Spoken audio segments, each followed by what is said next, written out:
Alhamdulillahirabbil alamin. Wassalatu wassalamu ala asrofil anbiya'i wal mursalin sayyidina Muhammadin wa ala alihi wa sahbihi ajma'in. Rabbi shrah li sadri wa yassir li amri wahlul 'uqdatam min lisani yafqahu qawli. Puji syukur kehadirat Allah Subhanahu wa taala yang mana pada pagi hari ini kita masih diberikan nikmat kesempatan dan kesehatan sehingga kita dapat berkumpul di ruang kelas 6D dalam rangka aksi nyata diseminasi modul 1.4 budaya positif. Salawat serta salam tak lupa kita junjukkan kepada Nabi Agung kita, Nabi Muhammad Sallallahu Alaihi Wasallam. Berkat hidayahnya lah kita dibawa dari zaman kegelapan menuju zaman merdeka belajar saat ini. Baik, Oke, baik, langsung saja. Ada susunan pembelajaran pada hari ini. Yang pertama itu ada pembukaan. Selanjutnya itu ada kata sambutan dari Kepala Sekolah SD Negeri 33 Palembang. Selanjutnya ada pemaparan materi dari yang kedua. Selanjutnya terakhir ada kegiatan penutup.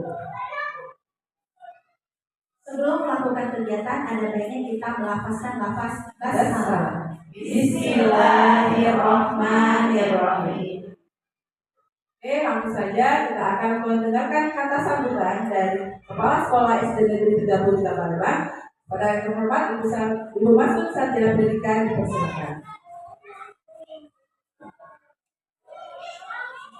Bismillahirrahmanirrahim. Assalamualaikum warahmatullahi wabarakatuh. Waalaikumsalam warahmatullahi wabarakatuh. Kami mengucapkan puji dan syukur kepada Allah SWT, di mana pada pagi hari ini kita semua diberinya kesehatan sehingga kita bisa hadir di ruang kelas 6D untuk menghadiri aksi nyata destinasi CGP SD Negeri 33 Palembang. Pertama-tama, ibu-ibu, kita ucapkan terima kasih kepada ibu guru CGP. Alhamdulillah kita ada guru CGP kita. Jadi untuk yang akan datang mudah-mudahan ada lagi penerus mereka. Untuk guru CGP ini semangat, sukses sampai selesai CGP-nya menjadi guru penggerak beneran. Ya, ini baru calon guru penggerak. Mudah-mudahan semangat mereka berdua berkat dukungan kita bersama tidak bisa terlaksana oleh mereka berdua saja kalau tidak kita bantu mereka berdua, kita support mereka biar mereka berdua jadi guru penggerak beneran. Kalau sekarang mereka lagi calon guru penggerak. Itu saja yang dapat Ibu sampaikan pada hari ini. Ibu akhiri wabillahi taufiq wal hidayah. Wassalamualaikum warahmatullahi wabarakatuh. Waalaikumsalam warahmatullahi wabarakatuh. Terima kasih atas kata sambutannya Ibu Masmun. Berikan tepuk tangan dulu Ibu Masmun. Baik, acara selanjutnya adalah Materi. Pemaparan materi. Mungkin langsung dari Ibu Sastri Dulistari dahulu. Jadi waktu dan tempat mungkin kami persilakan untuk Ibu Sastri Dulistari. Boleh tekan tepuk tangan semuanya. Oke, terima kasih Bu ya. Oke, Bapak Ibu semua, tidak ada bapaknya ya. Ini Ibu guru semua, Ibu guru yang cantik ya. Baik, Ibu-ibu, di sini saya akan menampilkan pemaparan ya, aksi nyata diseminasi modul 1.4 budaya positif. Di mana materi ini sudah saya pelajari selama kurang lebih mungkin 1 minggu. Nah, dan ini akan saya implementasikan kepada teman-teman semua di sini. Di sini Bapak Ibu, saya tidak menggurui, tetapi saya di sini juga masih belajar, mau berbagi praktik kepada ibu-ibu semua di sini. Semoga nanti ibu-ibu juga bisa mengimplementasikannya di kelas, di sekolah, kemudian diberikan kepada anak-anak kita semua.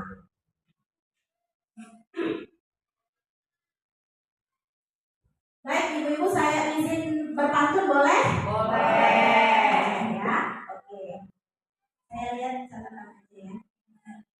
Kerja pagi, pulang pagi. Cakep. Bertemu dengan Zaskia Kotin. Cakep. Saya ucapkan selamat pagi.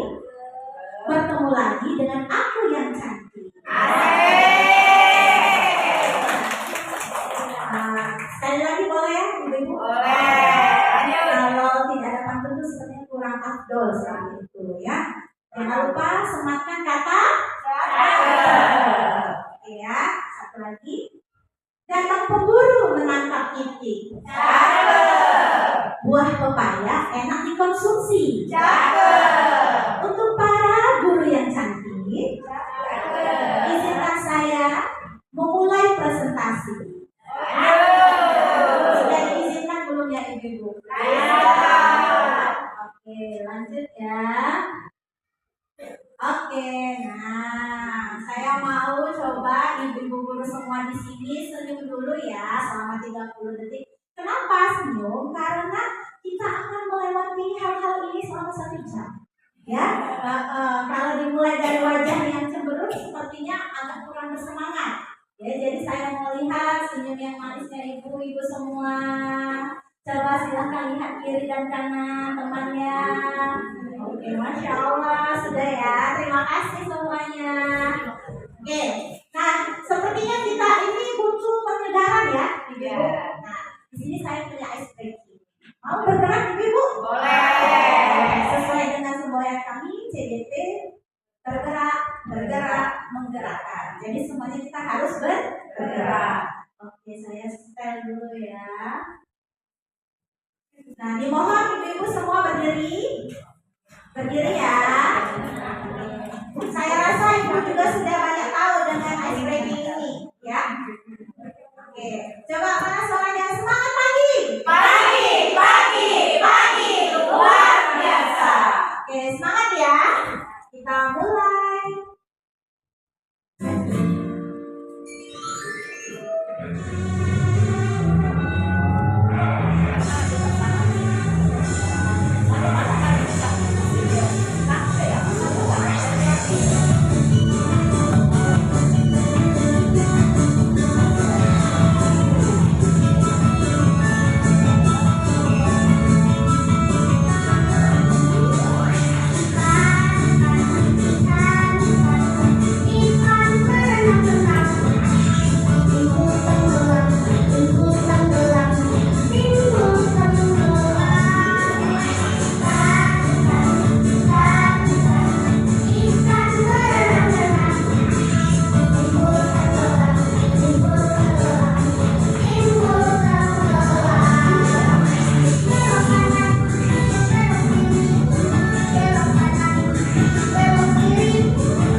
semangat ibu-ibu semua pagi ini. Bagaimana ibu sudah berkeringat?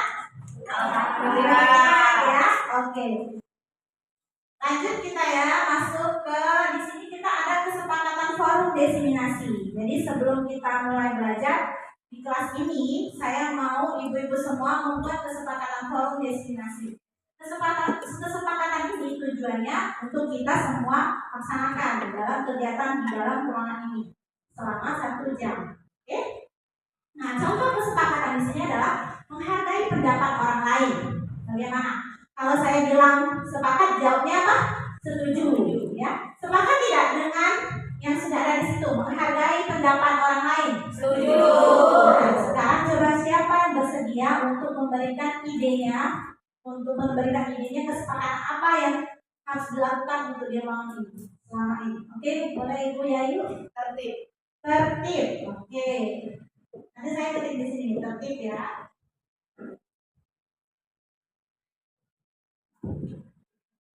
Kemudian untuk kesepakatan berikutnya ada lagi? Siapa yang bersedia memberikan idenya? Kesepakatan apa lagi yang harus kita lakukan di ruangan ini selama kegiatan desiminasi?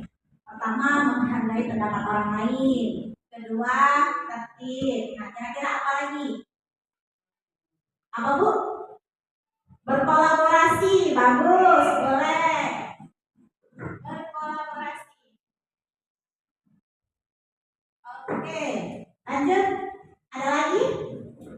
Selama kegiatan ini, apa lagi kesepakatan yang harus kita lakukan selama kegiatan ini? Karena nanti kita ada tanya jawab, nanti ada game seperti itu, ada pertanyaan. Ada lagi? Oke, apa Bu? Aktif dalam berinteraksi, boleh. Oke.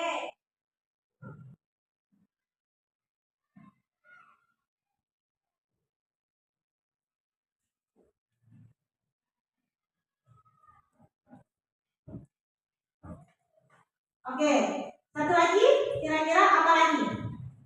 Selama kita mengikuti kegiatan desiminasi ini apa lagi kira-kira kesepakatannya? Apa? Ibu Nani? Menjadi pendengar yang baik. Oke, boleh ya. Menjadi pendengar yang baik.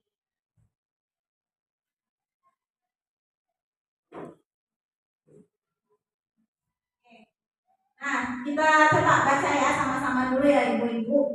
Kesepakatan forum desiminasi yang sudah kita buat secara bersama. Yang pertama, menghargai pendapat orang lain. Kedua, tertib. Ketiga, berkolaborasi. Keempat, aktif dalam berinteraksi. Kelima, menjadi pendengar yang baik. Kira-kira dari kesepakatan ini, ibu-ibu semua sepakat atau tidak? Setuju. Apa? Setuju. Setuju ya. Jadi dari kesepakatan ini kita setuju atau kita sepakati ya. Jadi ini yang akan kita lakukan selama 1 jam ke depan ya.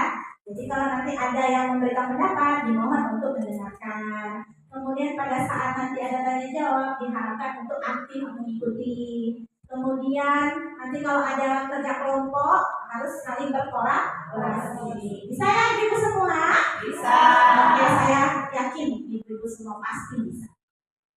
Lanjut ya. Oke, nah di sini ada tujuan pendidikan. Tentunya ibu-ibu semua pasti sudah tahu ya dengan bapak di sana.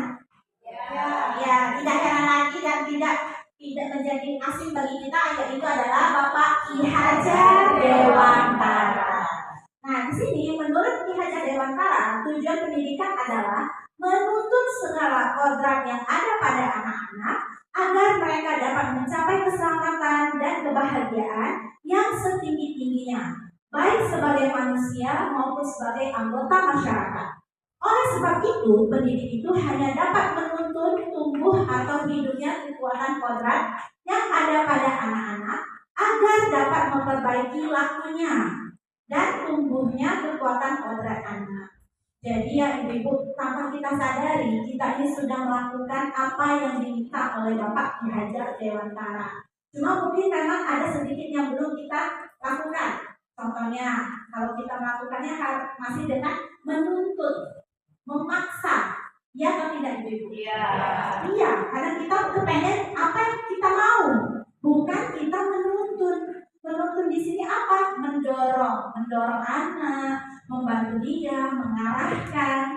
Memang sudah, cuma kebanyakan kita masih ada yang menuntut. Pokoknya nanti kamu harus seperti ini dan seperti itu, ya kan?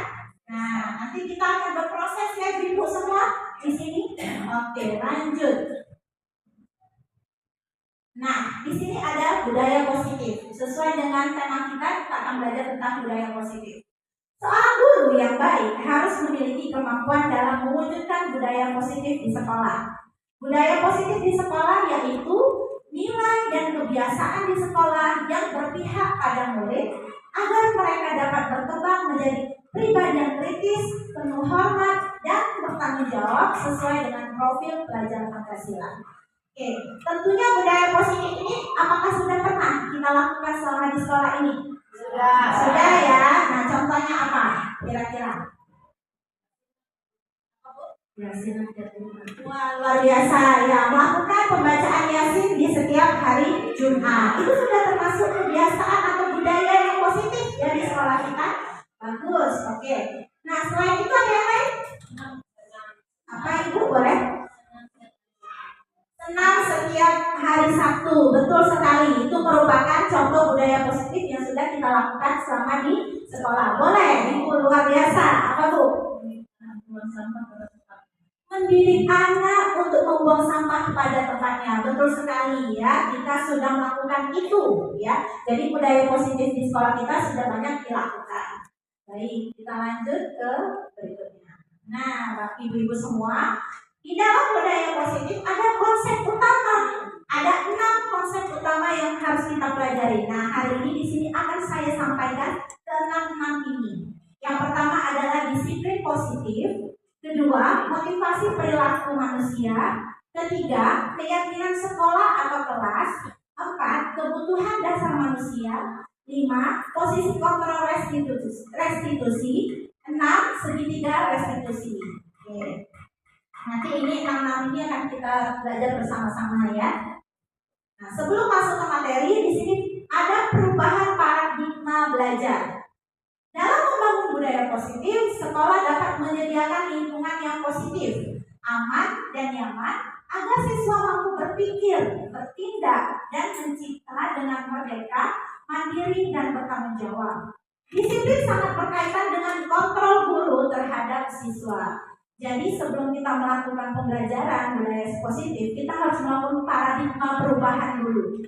Ya, dimana kalau lingkungan sekolah kita sudah nyaman, aman, menyenangkan, insya Allah akan budaya positif itu akan berjalan seperti itu. Tetapi kalau kita kebanyakan mengekang, membuat anak tidak nyaman, mungkin budaya positif itu tidak terlaksana seperti itu. Ya, oke, itu balik lagi ke guru. Karena guru yang memiliki peran kontrol di situ. Siswa itu memang punya peran, cuma yang mengontrol itu kebanyakan guru. Bagaimana anak itu mau baik kalau bukan gurunya yang mengarahkan. Seperti itu ya ibu. Nah, di sini berdasarkan perubahan paradigma, saya punya ilustrasi di sini. Ilustrasi ini akan dilakukan ibu-ibu bersama pasangan di sebelahnya. Ya. Jadi ada yang memposisikan sebagai A dan ada yang memposisikan sebagai B. Oke. Nah, di sini ibu perhatikan dulu ya ilustrasinya. Anda adalah A. Jadi ibu tentukanlah siapa yang menjadi A di samping ibu. Oke. Ya, sudah ditentukan ya. Anda adalah A.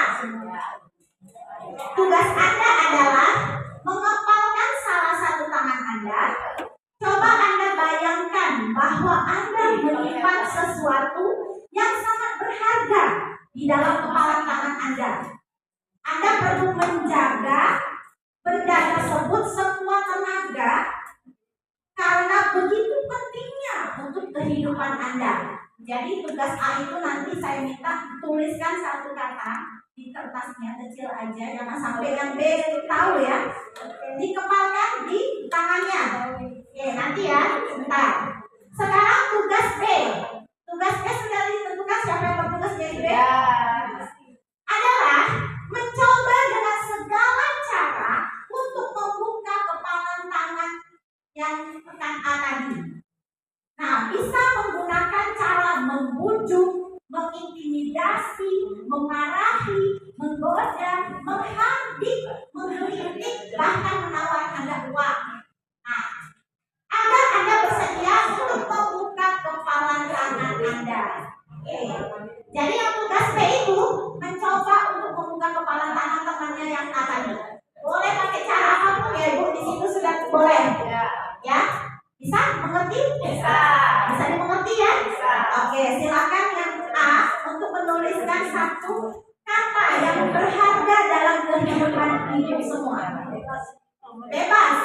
Benda, barang, benda atau apa ya? Boleh.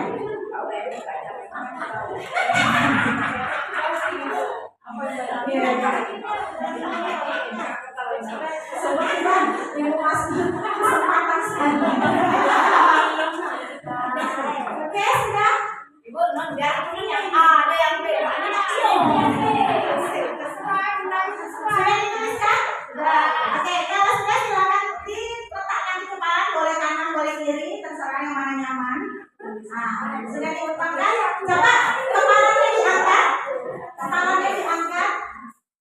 Sudah diangkat kepalanya. Ada ya semua isinya ya. Oke. Nah, sekarang yang menjadi tugas B, peran B itu berusaha untuk membuka kepala. Boleh dengan menggoda, kalau iya boleh. Oke, dimulai ya. 1, 2, 3.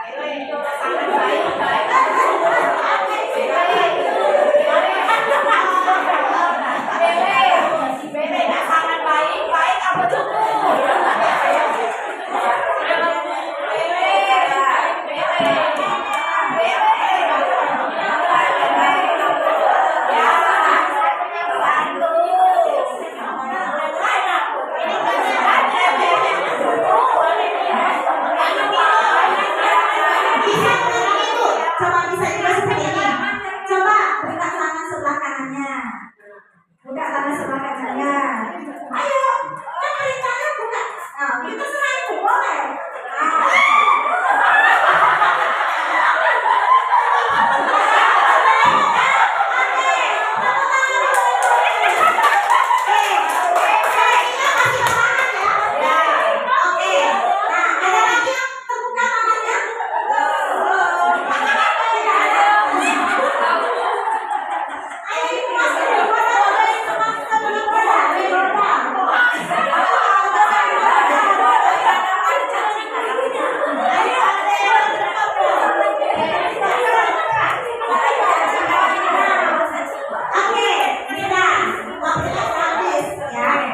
Sepertinya yang tergoda hanya ibu. Coba, kenapa? Coba saya mau tanya, kenapa Ibu Rusdi bisa melakukan tangannya? Karena apa Ibu bisa membuka kepala tangan Ibu tadi? Tadi kan instruksi dari tadi buka tangan sebelah kanan, buka.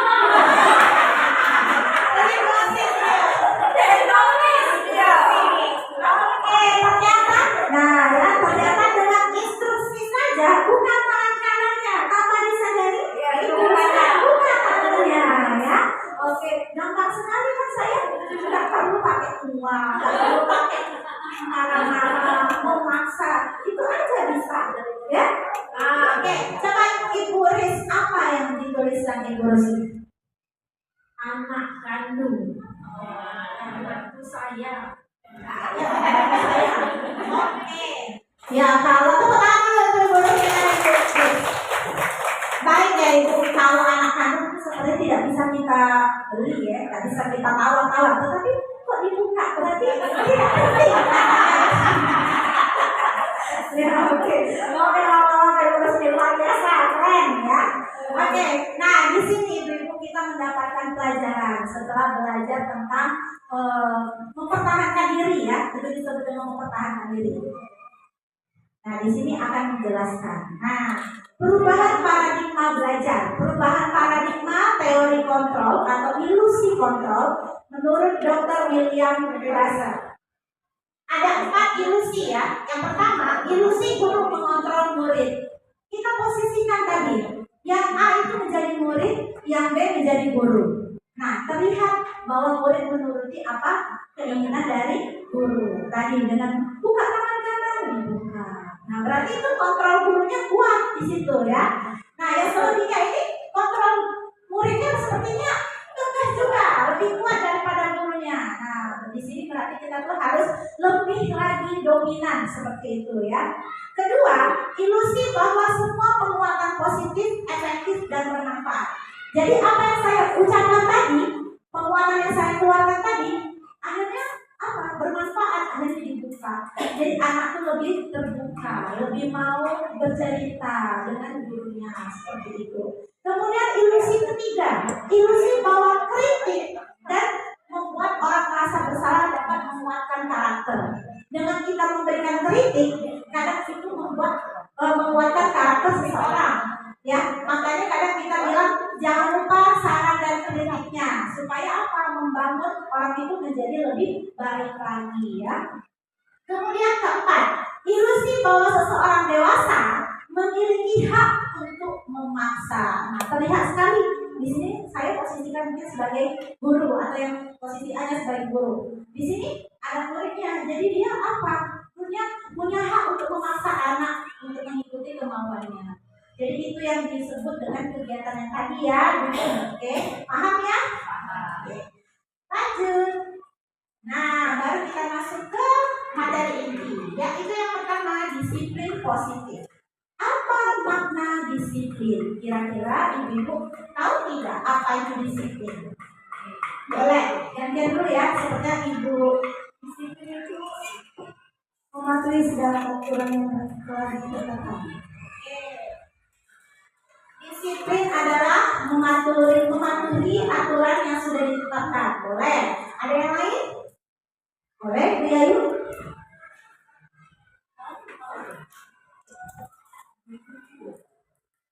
Paham atau nilai kebaikan dari diri seseorang yang akhirnya menjadi karakter yang melekat di dirinya. Jadi paham atas karakter nilai-nilai yang ada di diri seseorang ya. Oke, kita lihat di sini.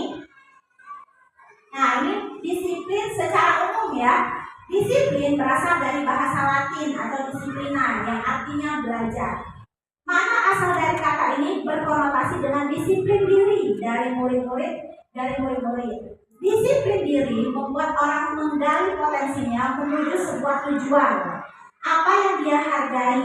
Namun dalam budaya kita, makna kata disiplin telah berubah menjadi sesuatu yang dilakukan seseorang pada orang lain untuk mendapatkan kepatuhan. Kecenderungan umum adalah menghubungkan kata disiplin dengan ketidaknyamanan, bukan dengan apa yang kita hargai atau pencapaian suatu tujuan mulia. Itu secara umum. Secara khusus, disiplin adalah kemampuan memerintah diri sendiri dalam mengontrol dan menguasai diri untuk memilih tindakan yang mengacu pada nilai-nilai yang kita hargai dengan penuh tanggung jawab tanpa perintah orang lain. Nilai-nilai yang kita hargai adalah nilai kebajikan atau sifat positif manusia yang merupakan tujuan mulia yang ingin dicapai setiap individu, yaitu nilai-nilai dalam profil pelajar Pancasila.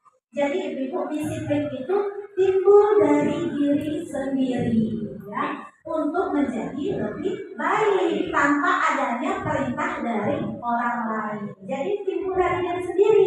Nilai-nilai apa? Nilai-nilai kebajikan yang ada di mana? Profil pelajar Pancasila. Masih ingat ibu profil pelajar Pancasila? Oke, kalau masih ingat kita ingatkan kembali lagi juga. Nah, di sini adalah profil pelajar Pancasila. Yang pertama adalah beriman dan bertakwa kepada Tuhan yang Maha Esa dan berakhlak mulia, mandiri, berkepentingan global, gotong royong, kreatif dan bernalar kritis. Bisa kita nyanyikan sama-sama ibu? Bisa. Ayo sama-sama. 1, 2, 3. Pelajar Pancasila beriman dan bertakwa pada Tuhan yang Esa dan berakhlak mulia, berkebinekaan global, gotong royong mandiri, kreatif dan bernalar kritis. Luar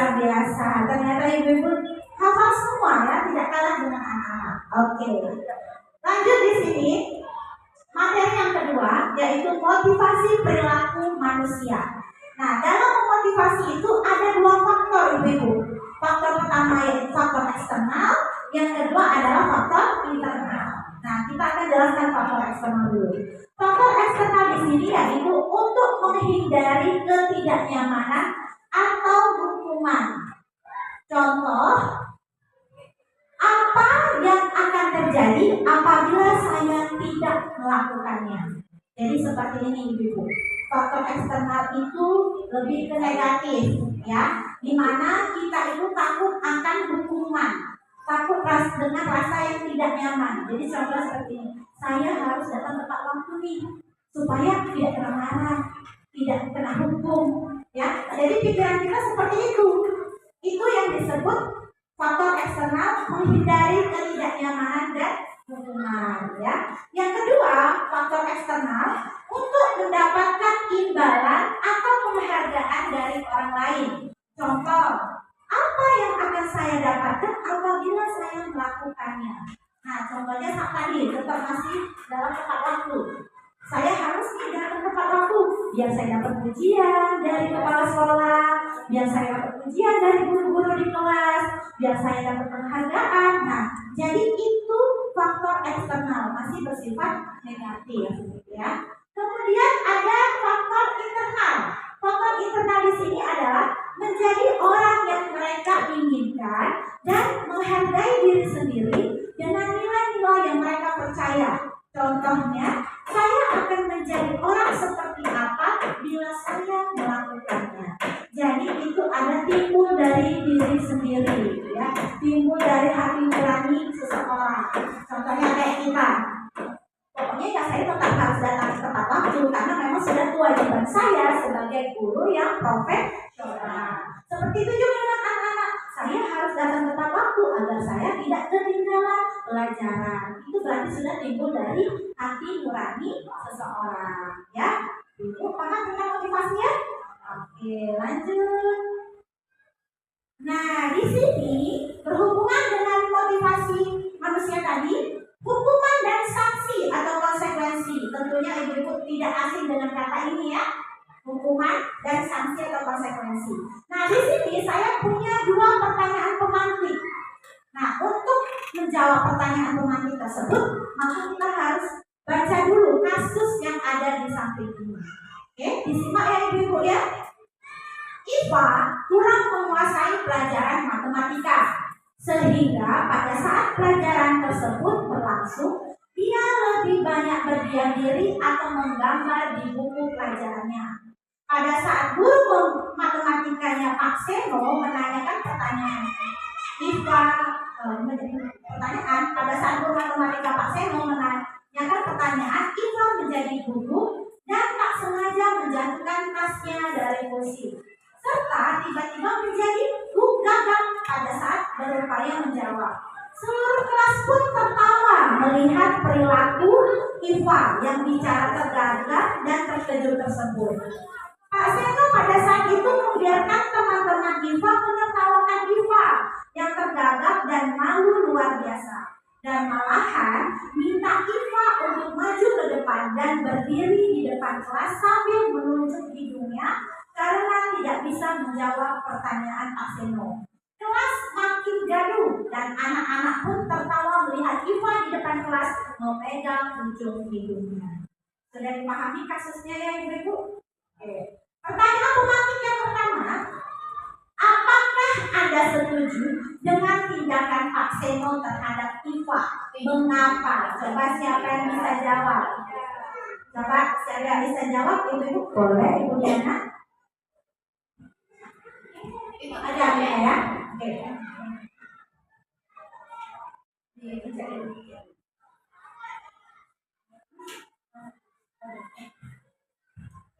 Oke, tadi menurut saya dari kasusnya si Iva sama Pak Seno ini, saya tidak setuju dengan apa yang dilakukan oleh Pak Seno, karena menurut saya dengan melakukan itu malah akan membuat mentalnya si Iva ini jatuh. Yang pertama dia malu, yang kedua bukannya dia akan suka dengan pelajaran itu, tapi malah nanti tidak suka. Terkadang murid itu suka pelajaran yang pertama itu karena gurunya.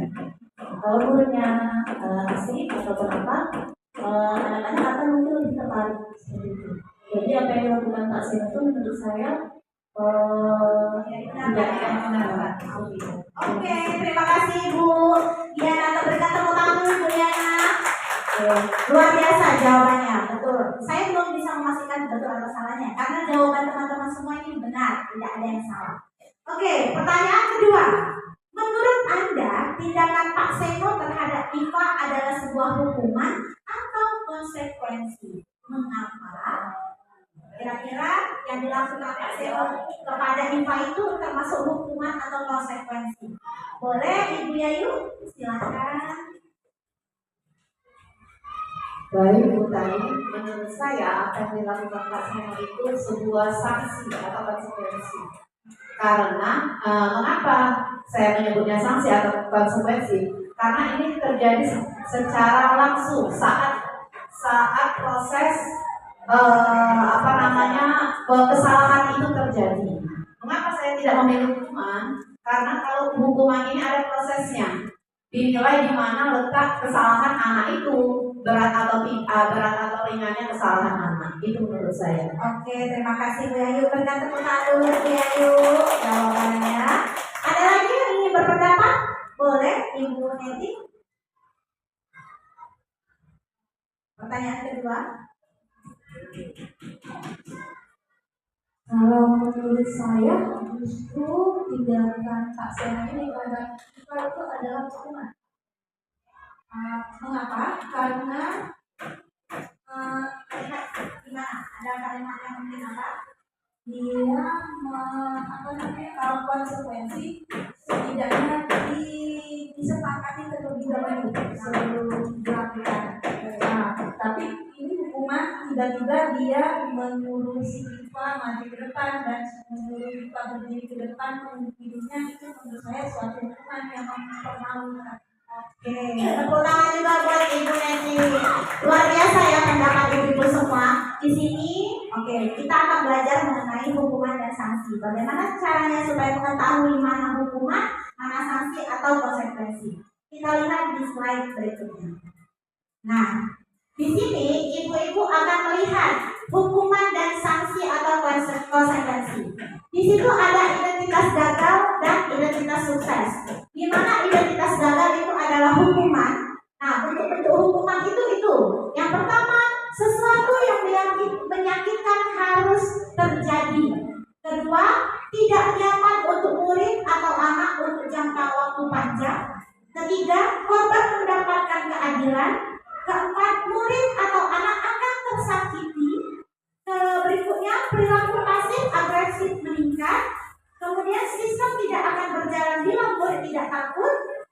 Lanjut, berlaku hanya pada sebuah instruksi, tidak berlanjut pada kehidupan nyata. Peraturan adalah kamu harus. Murid atau anak membenci peraturan. Jadi nanti hasilnya menjadi negatif. Ya. Kemudian di situ ada juga identitas sukses. Nah, di mana itu bentuk disiplin. Ada dua, ada konsekuensi, ada restitusi. Konsekuensi itu sesuatu harus terjadi. Kemudian tidak nyaman untuk murid atau untuk jangka waktu pendek. Korban bisa diabaikan. Murid atau anak dibuat tidak nyaman. Penguatan hanya bertahan dalam jangka waktu pendek. Memerlukan monitoring dan supervisi terus-menerus dari guru. Membantu penerapan mengikuti peraturan dalam masyarakat. Apa peraturannya? Mampukah kamu melakukannya? Kemudian murid akan menghormati peraturan. Nah, di sini sifatnya netral, ya. Nah, yang lebih bagus adalah bentuk restitusi, di mana restitusi itu merupakan pilihan menguatkan untuk murid dalam jangka waktu yang panjang. Korban mendapatkan ganti, kemudian murid atau anak mendapatkan penguatan. Lanjut, masalah terpecahkan. Kemudian murid belajar bertanggung jawab untuk perilakunya. Fokus pada pemecahan masalah dalam jangka panjang. Murid atau anak menghormati dirinya dan orang lain. Nanti hasilnya menjadi positif. Nah, kembali lagi ke kasusnya Iva dan Pak Seno. Menurut Ibu, jadi kasus yang dilakukan oleh Pak Seno terhadap pihak FIFA itu bagaimana? Lebih kemana? Hukuman atau konsekuensi? Hukumannya di situ ada korban di situ murid akan tersakiti. Di mana letak tersakitinya? Ada di situ diperbuat, ya dibuat malu, ya dipermalukan di depan kelas gara-gara tidak bisa menjawab pertanyaan. Kemudian dia disuruh berdiri di depan kelas dengan hidup. Itu akan membuat dia teruskan mental anak itu akan jatuh dan itu akan jangka panjang pemulihannya. Itu ya ibu-ibu. Oke, sudah mengerti ya tentang hukuman dan sanksi atau konsekuensi? Oke, lanjut ke materi berikutnya. Nah, di sini mari kita berlatih. Jawabannya hanya ada dua. Bisa hukuman, bisa konsekuensi. Nah, ibu-ibu saya minta untuk menjawab pertanyaan 1 sampai terakhir di bukunya masing-masing. Ya. Jawabannya bisa hukuman, bisa konsekuensi. Jadi tolong dibuatkan di kertasnya. Nanti saya akan tanya pertanyaan pertama. Misalkan ada contoh. Lari mengelilingi lapangan basket 2 kali karena terlambat hadir di sekolah. Kira-kira itu hukuman atau konsekuensi? Hukuman, misalkan. Oke, nah sekarang selanjutnya ibu-ibu coba tuliskan. Nanti kita jawab sama-sama. Kedua, membersihkan coretan yang dibuatnya di meja tulis. Nah, itu hukuman atau konsekuensi. Ketiga, murid diminta untuk push up 15 kali karena tidak memakai masker ke sekolah. Lanjut, mengganti kertas tugas teman yang telah dicoret-coret. Berikutnya, berjemur di lapangan basket pukul 12.00 siang karena ngobrol dengan teman. Lanjut, murid diminta telanjang kaki sepanjang hari karena tidak menggunakan sepatu warna hitam sesuai peraturan sekolah. Selanjutnya, berdiri di depan kelas sambil mengangkat kaki satu karena tidak bisa menjawab pertanyaan. Oke, gimana ibu? Sudah semua? Tadi kan sudah ada tabel tadi ya, maksudnya ibu-ibu sudah paham tentang hukuman dan sanksi atau konsekuensi. Oke? Di sini terlihat sekali ibu-ibu berpikir kritis ya dari pertanyaan ini. Oke, sudah ya? Oke, kalau sudah kita jawab. Sepertinya kritis sekali itu masih dalam MPT. Luar biasa.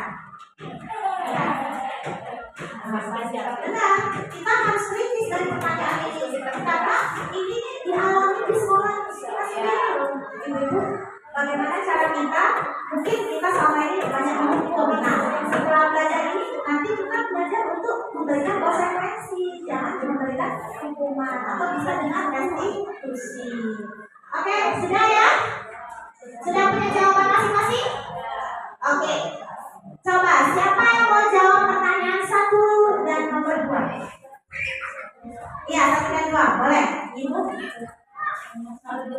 Ibu Sumi.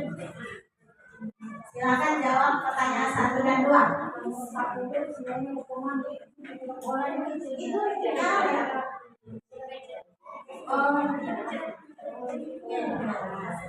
Satu termasuk hukuman. Nomor 1 itu hukuman. Oke. Kemudian nomor 2 itu termasuk konsekuensi dia dalam melatih anak, menjadi anak yang bertanggung jawab terhadap apa yang dilakukan. Oke. Kita tadi mencoret. Iya. Hapus. Nanti dokter jawab. Nomor 1 itu hukuman.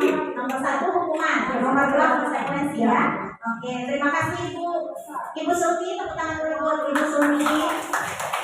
Jawabannya masih saya tampung ya. Nah, untuk berikutnya 2 jawaban lagi. Siapa yang mau menjawab? Yang nomor 3 dan 2?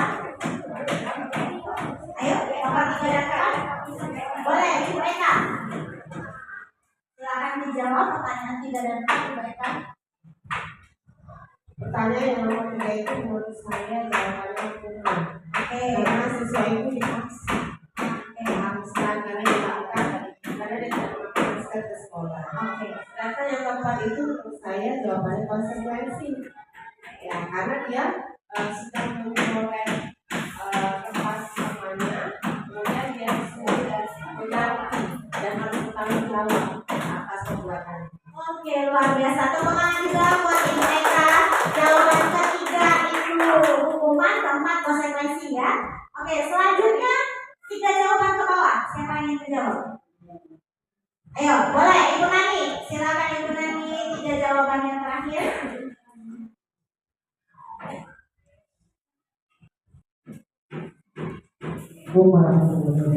Waalaikumsalam warahmatullahi wabarakatuh. Menurut saya jawaban yang keempat yaitu berjemur di lapangan basket pukul 12 siang karena ngobrol dengan teman itu adalah konsekuensi. Karena di situ adalah kata-katanya berjemur bukan dijemur, ya. Menurut saya seperti itu. Kemudian yang selanjutnya murid diminta itu adalah hukuman. Kemudian sama dengan yang berdiri di depan kelas karena dia berdiri tanpa diminta artinya konsekuensi. Oke, jadi jawabannya konsekuensi, hukuman, konsekuensi. Oke, di sini saya tidak bisa menyalahkan jawaban ibu-ibu. Mari kita lihat jawaban yang sebenarnya. Sudah siap ibu-ibu? Oke, jawabannya adalah jadi pertanyaan pertama itu jelas hukuman ya. Kenapa hukuman? Karena dia disuruh lari mengelilingi lapangan. Itu sama saja membuat anak itu apa? Menjadi apa? Itu kan hukuman fisik ya, balik fisik. Nah, itu tidak boleh. Kedua, membersihkan coretan, benar konsekuensi. Kenapa? Karena si dia sudah melakukan hal yang tidak baik dan harus bertanggung jawab atas kesalahannya. Kemudian ketiga, itu adalah hukuman. Ya, jelas ya. Bukannya apa? Cuma karena tidak memakai masker ke sekolah, kemudian dia di push up. Kan bisa diberikan nasihat. Kan banyak jalan yang lain, kenapa harus diberi push up? Nah, itu adalah hukuman. Berikutnya mengganti kertas teman yang telah dicoret. Ya, tentu itu adalah jawaban konsekuensi. Karena dia sudah mencoret buku temannya, dia harus mengganti. Bagaimana itu caranya? Itu adalah bentuk tanggung jawab.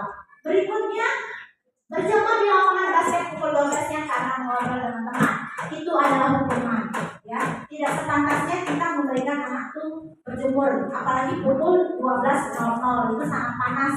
Nanti kalau dia pingsan bagaimana? Nah, itu sudah jadi kesalahan dari kita. Kemudian yang berikutnya itu juga hukuman. Ya, kan bisa kita bilang untuk besok jangan lagi diulangi, besok harus pakai sepatu warna hitam. Tidak perlu kita mengambil sepatunya sehari-hari dia berjalan tidak menggunakan sepatu. Nanti kalau ada apa-apa kita juga yang nanti kena ya. Berikutnya itu adalah juga hukuman. Nah, sama seperti kasusnya siapa tadi? Iva, ya, dia berdiri di depan kelas. Itu adalah bentuk hukuman, ya. Oke, Bapak Ibu semua saya yakin semua kita pernah melakukan hukuman. Ya atau tidak? Ya. Nah, setelah mempelajari ini mungkin kita akan menemukan cara lain selain memberikan hukuman, ya. Oke, lanjut. Nah, yang ketiga yaitu materi keyakinan kelas. Nah, di sini nilai-nilai kebajikan atau prinsip-prinsip universal yang disepakati bersama secara universal, lepas dari perbedaan agama, suku, negara, dan bahasa. Menurut dosen 1998, suatu keyakinan akan lebih memotivasi seseorang dari dalam atau intrinsik. Seseorang akan lebih bersemangat untuk menjalankan keyakinannya daripada hanya sekedar mengikuti peraturan. Tentunya ibu-ibu pasti pernah membuat keyakinan kelas. Sudah pernah? Sudah pernah. Biasanya dilakukan kapan membuat keyakinan kelas? Di awal pembelajaran, ya, di awal tahun pembelajaran, tahun ajaran baru, seperti itu kita buat keyakinan kelas, ya. Nah, di situ keyakinan kelas itu bersifatnya universal, ibu-ibu. Maksudnya universal di sini, anak-anak boleh memberikan pendapatnya masing-masing. Bukan hanya kita yang membuatkan, tetapi ini adalah pendapat dari masing-masing anak. Nanti dari kesepakatan itu akan kita buat menjadi keyakinan, sehingga dalam keyakinan akan ada nilai-nilai kebajikan yang ada pada diri anak tersebut. Oke, lanjut. Nah, ibu-ibu di sini ya, Keyakinan kelas itu berasal dari peraturan kelas. Ya, coba saya mau tanya, apa sih perbedaan peraturan dengan keyakinan? Apa perbedaan peraturan dengan keyakinan? Coba, ada yang bisa jawab? Boleh minjem mic-nya? Boleh, Bu? Nanti.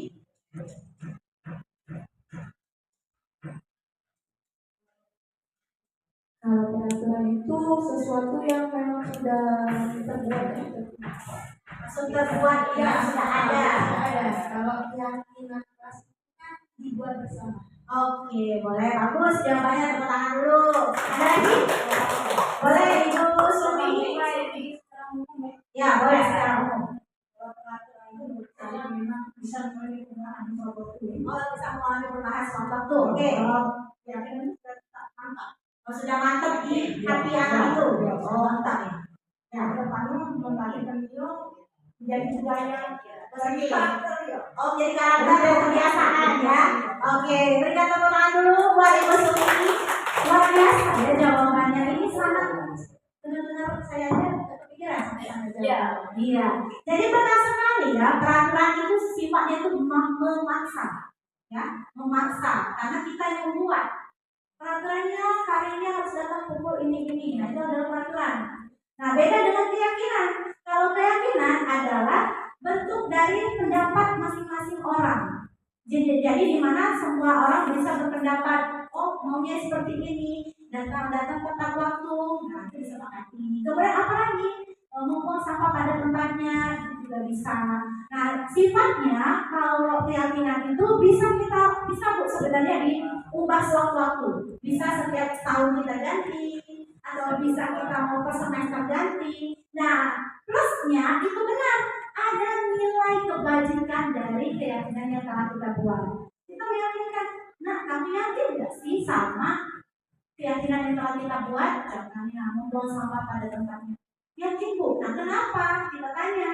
Kalau kelasnya kotor, nanti kita tidak nyaman. Nah berarti dia sudah ada keyakinan bahwa kebersihan itu penting untuk lingkungan sekolah, ya.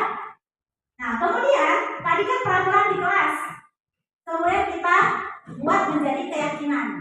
Keyakinan telah disepakati akan menjadi lingkungan yang positif. Tentu, kalau keyakinan di kelas kita sudah kita buat, kita sepakati, akan menghasilkan lingkungan yang positif. Yang tadi contohnya membuang sampah pada tempatnya, merapikan meja setelah belajar, itu adalah bentuk keyakinan kelas. Lalu terakhir akan menjadi budaya positif. Benar kata Ibu Sumi, akan menjadi budaya, tidak perlu lagi diatur, tidak perlu lagi disuruh, akan menjadi karakter dan kebiasaan anak seperti itu ya Ibu. Jadi kalau membuat keyakinan kelas tidak perlu luas, dalam lingkup kelas saja, tidak usah sampai ke luar, ya di kelas dulu. Nah itu ya. Lanjut. Nah, di sini kita bermain lagi. Saya tuh suka sekali bermain Ibu ya. Nah, di sini Ibu akan menuliskan lagi di bukunya masing-masing nilai kebajikan dari pernyataan berikut. Jadi ada 1, 2, 3, 4, 5, 6, 7, 8. Ada 8 peraturan atau keyakinan kelas. Contohnya, selalu kembalikan buku ke tempatnya. Apa nilai kebajikannya? Nilai kebajikan itu apa aja? Bisa tanggung jawab, bisa saling menghormati, bisa saling menghargai, disiplin, komitmen, keselamatan, keselamatan, kemudian kesehatan, itu bisa. Nah, dari ada 8 keyakinan atau peraturan ini, tolong dituliskan nilai kebajikan yang masing-masing. Bisa dipahami Ibu? Saya? Kenapa? Saya contohkan 1 ya. Nomor 1, selalu kembalikan buku ke tempatnya. Kira-kira nilai kebajikannya apa Ibu? Bertanggung jawab, betul ya. Itu bertanggung jawab nilai kebajikannya. Nah, kira-kira pertanyaan berikutnya apa? Ya silakan dituliskan dulu di bukunya. Nanti kita jawab bersama-sama.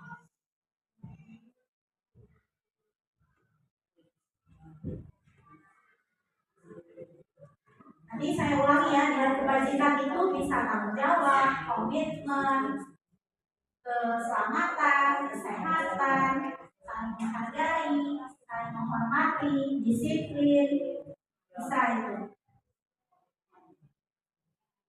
Kira-kira apa jawabannya?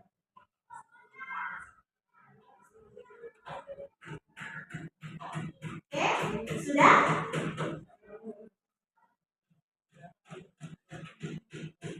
Nah, Ibu.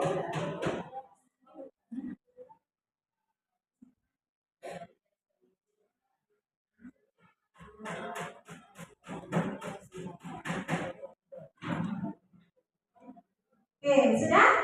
Sudah ya? Oke, coba siapa yang bisa menjawab pertanyaan 1 dan 2? 1 tadi udah ya? Ya, 2 dan 3. Yuk. Ibu, dari pertanyaan 2 dan 3, itu kira-kira nilai kebajikannya apa?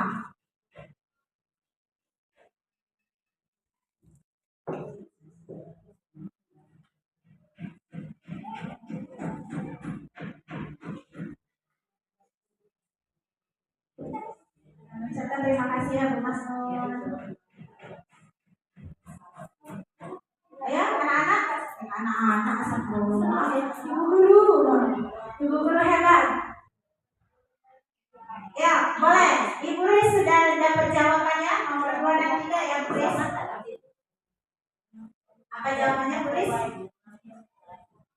Nomor 2 menghargai, nomor 3 disiplin. Nomor 2 menghargai, dilarang mengganggu orang lain, itu adalah menghargai. Oke, saling menghargai. Hadir di sekolah 15 menit sebelum pembelajaran dimulai.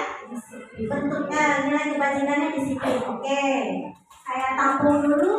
Ada lagi jawaban berikutnya nomor 4 dan 5. Ayo, 4 dan 5 siapa yang mau menjawab? Nilai kebajikan apa? Di sini tidak ada yang salah ya Ibu jawabannya, jadi berani ya. Untuk nomor 4 dan 5 menurut saya itu kalau dilarang melakukan kekerasan mungkin lebih ke keselamatan. Kalau dilarang menggunakan narkoba itu lebih ke kesehatan. Oke, jadi kalau yang dilarang melakukan kekerasan itu keselamatan, nilai kebajikannya. Dilarang menggunakan narkoba adalah kesehatan. Baik. Selanjutnya 3 jawaban terakhir. Boleh Ibu Dia? 3 jawaban terakhir.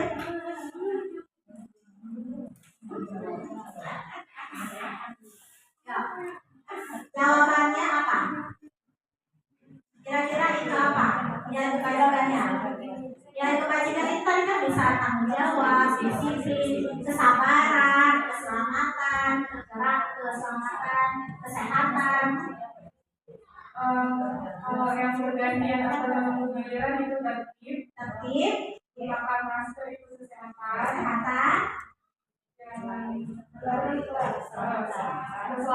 keselamatan. Oke, tepuk tangan dulu untuk guru-guru di sini.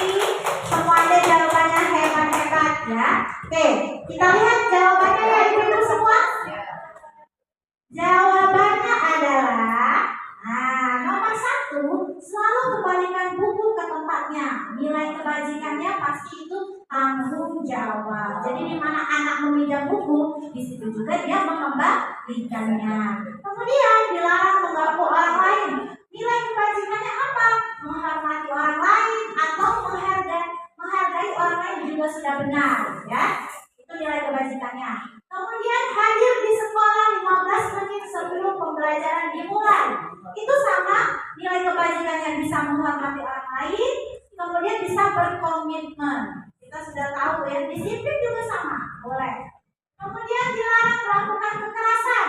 Nilai kebajikannya apa? Keselamatan dan menghormati orang lain. Sudah jelas ya, kalau sudah melakukan kekerasan berarti nilainya apa itu? Tentang keselamatan. Keselamatan bagi orang, ya.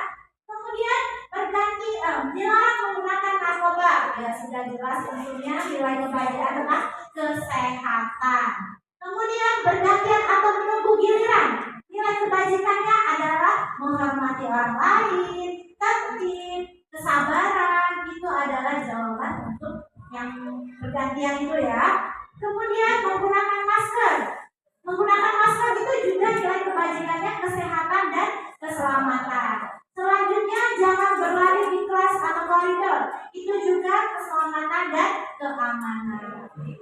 lanjut ya Ibu, keyakinan kelas. Nah, di sini ada beberapa hal yang perlu Ibu perhatikan dalam membuat keyakinan kelas. Yang pertama, keyakinan kelas bersifat lebih abstrak daripada peraturan yang lebih rinci dan konkret. Kedua, keyakinan kelas berupa pernyataan universal.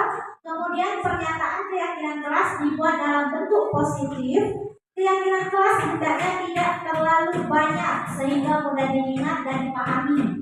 Lalu keyakinan kelas sebaiknya sesuatu yang dapat diterapkan di lingkungan tersebut.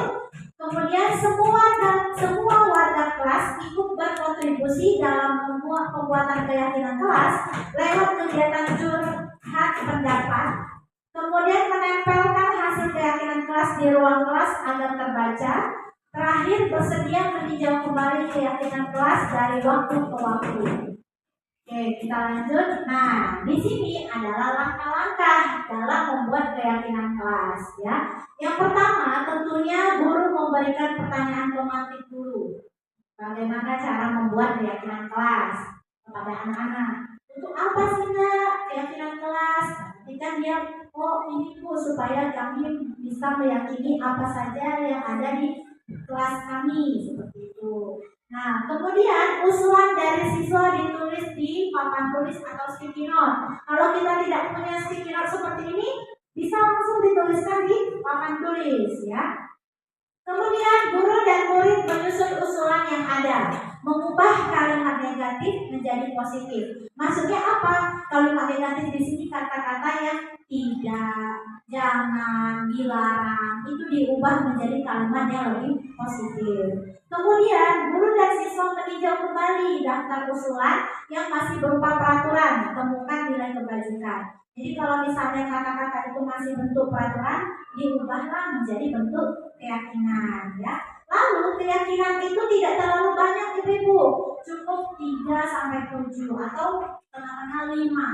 Kenapa? Supaya mudah dihafalkan, diingat, dan dipahami sama siswa. Kemudian sepakati keyakinan tersebut, lalu tulis di karton atau kita desain sebagus mungkin oleh Canva atau PowerPoint atau buat poster, lalu kita tempelkan di kelas kita supaya anak bisa membaca keyakinan kelas yang telah kita buat. Lalu setelah itu tambahkan tanda tangan atau cap jempol siswa tersebut atas keyakinan yang telah disepakati, ya. Oke, jadi sekarang, ya, di sini Ibu bisa lihat. Nah, contoh atau dokumentasi sosialisasi keyakinan kelas yang telah saya buat bersama anak-anak. Seperti yang pertama, anak-anak diminta untuk membuat keyakinan kelasnya masing-masing. Ada yang berpikir apalah ya kira-kira keyakinannya. Kemudian setelah itu anak-anak menunjukkan semua hasil keyakinan yang telah mereka buat. Lalu yang ketiga, mereka menempelkannya di depan di papan tulis hasil keyakinan masing-masing. Lalu keyakinan tersebut dibaca dulu. Adakah kalimat yang masih negatif? Maka kita harus mengubahnya menjadi kalimat yang positif. Lalu terakhir baru disepakatilah keyakinan tersebut, ya. Oke, Ibu-ibu, di sini kita akan mencoba membuat keyakinan kelas. Bisa ya? Nah, di sini saya memposisikan sebagai guru. Ibu-ibu semua adalah siswanya. Bisa dipahami ya, Ibu-ibu? Oke, kita coba ya. Nah, di sini saya sudah menyiapkan sticky note ya, Ibu-ibu. Jadi saya bertanya dulu kepada anak-anak semua nih. Anak-anak, apa sih sebagai warga kelas yang kita butuhkan agar bisa membuat kelas kita menjadi aman, nyaman, dan tentram? Kira-kira apa ya? Kita akan membuat apa? Keyakinan kelas, ya. Keyakinan kelas itu ada nilai-nilainya, Nak. Untuk apa? Untuk mengubah kita menjadi jauh lebih baik lagi daripada sebelumnya, ya. Oke, nah sekarang Ibu akan memberikan kalian sticky note masing-masing satu orang. Kalau dibagi Ibu ya, anak-anak ya. Oke, ke temannya. Silakan kasih satu orang satu.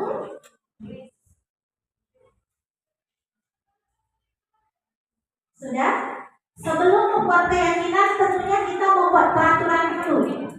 Peraturan apa yang kira-kira yang akan kita lakukan untuk kelas kita. Masing-masing satu orang satu, boleh tuliskan. Peraturan kelas apa? Ya, peraturan dulu. Kita membuat peraturan dulu. Biasanya peraturan itu kalimatnya negatif ya. Ya, kita memposisikan sebagai siswa. Gimana lah kalimat-kalimat siswa kalau menuliskan? Iya. Contohnya misalnya tidak membuang sampah sembarangan. Itu ada kata tidak itu kan negatif. Nanti kita ubah menjadi kalimat yang positif. Boleh kalau sudah silakan ditempelkan di sini di bagian peraturan kelas. Ya.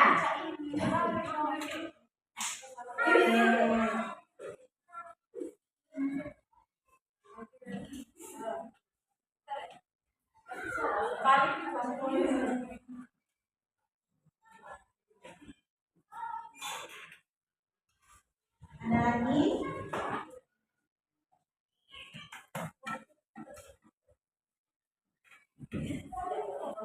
Oke, masih ada?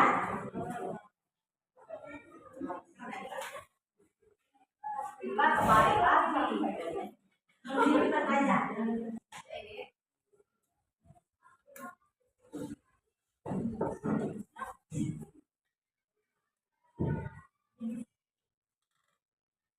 Oke. Terima kasih ya anak-anak semua. Oke. Nah, di sini Ibu akan bacakan dulu atau ada anak-anak yang bersedia untuk membacakan peraturan kelas kita?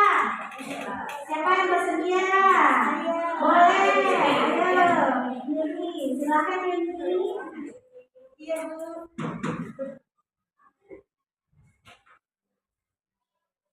Peraturan kelas pertama, tidak mengobrol saat guru menjelaskan. Lalu datang ke sekolah tepat waktu, tidak membuang sampah sembarangan, jangan ribut di kelas, jangan berjalan-jalan saat belajar, dilarang membuang sampah di dalam laci atau loker, jangan ribut di kelas, tidak datang terlambat, dilarang mengobrol saat belajar, jangan berisik selama jam pelajaran, tidak datang terlambat, tidak boleh berbicara kasar dan tidak sopan, dan dilarang tidur di kelas. Terima kasih, tepuk tangan dulu buat Yuni. Oke.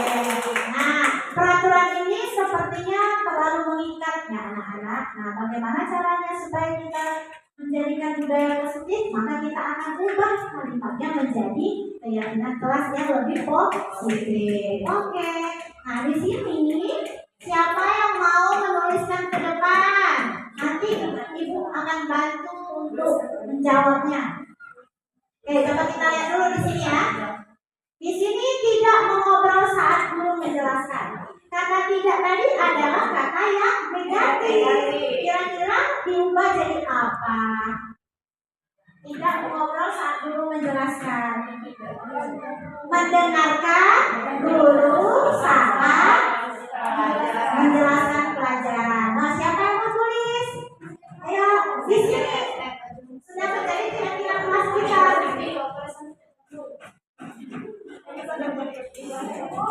Tadi kan tidak mengobrol saat guru menjelaskan. Jadi kalimat yang lebih positif, mendengarkan guru yang sedang menjelaskan.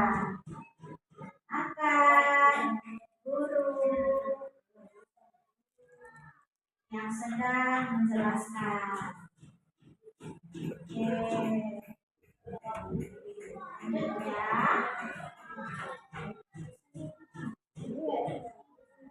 Lanjut untuk berikutnya, nomor 2 datang ke tidak membuang sampah sembarangan. Masih negatif apa sudah positif? Negatif. Masih negatif. Kira-kira apa kalimatnya? Apa ini? Menjaga kebersihan boleh. Buanglah sampah pada tempatnya. Boleh juga kita sepakati satu aja. Kira-kira membuang sampah pada tempatnya. Oke, membuang sampah pada tempatnya.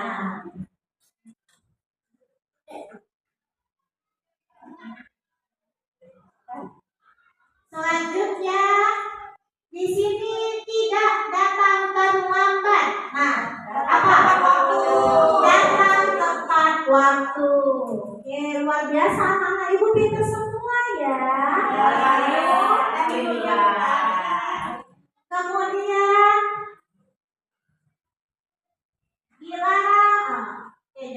dilarang mengobrol saat belajar. Sama ya, jangan yang mendengarkan dulu. Oke, di sini ada yang lebih bagus dari mana ya? Jangan berjalan-jalan saat belajar. Dia memilih tempat tertib saat proses pembelajaran, ya. Tertib saat proses pembelajaran. Ya. Oke. Selebihnya ini sama semua ya. Jadi kita ambil yang ini aja. Oke, terima kasih Neti. Tepuk tangan dulu. Luar biasa ya. Ini adalah bentuk keyakinan yang telah kita buat. Nah, kemudian kira-kira dari keyakinan yang pertama itu apa nilai kebajikannya? Mendengarkan guru yang sedang menjelaskan, menghargai orang lain. Betul, pintar dia atau utama Diana. Kedua, membuang sampah pada tempatnya. Apa nilai kebajikannya? Bagus. Kesehatan boleh, disiplin juga boleh, kebersihan, bertanggung jawab. Oke, luar biasa. Nomor 3, datang tepat waktu. Apa? Disiplin, komitmen. Oke. Keempat, tertib saat proses pembelajaran. Komitmen. Ya, luar biasa. Tepuk tangan untuk kita semua. Nah, dari keempat ini, apakah kita sudah sepakati? Oke, setuju ya. Nah, maka dari itu kalau sudah nanti akan ibu desain sebagus mungkin menggunakan kanvas supaya anak-anak bisa membacanya. Nah, sekarang ibu minta kamu membubuhi tanda tangan di bawahnya. Artinya kamu sudah menyepakati keyakinan yang telah kita buat bersama. Silakan maju ke depan untuk memberikan tanda tangan cap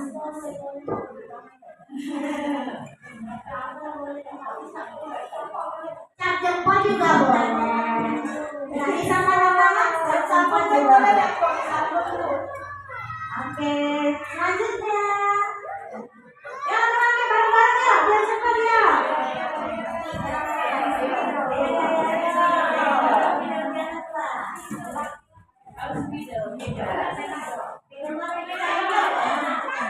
Pakai tangan juga boleh.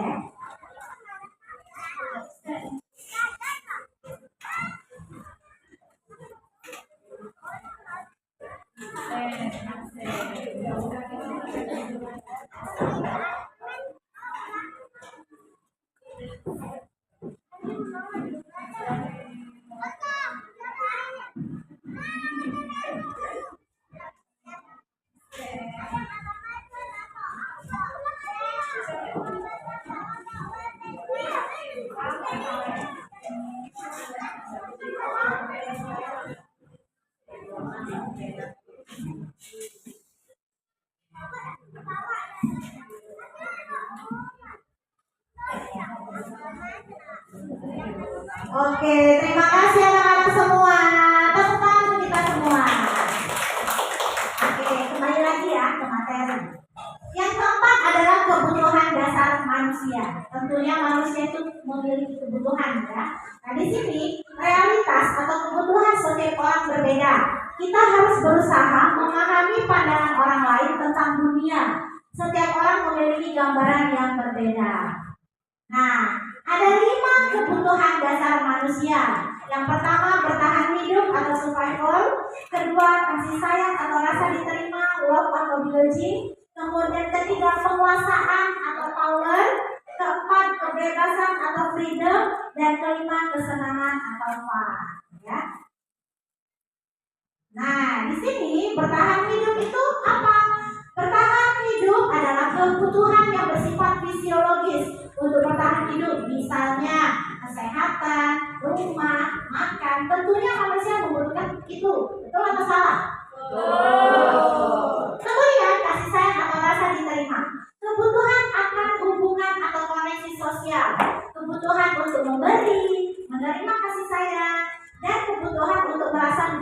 bagian dari suatu kelompok. Tentunya kita pengen disayang kan? Pengen diterima ya ibu-ibu. Nah, seperti itu.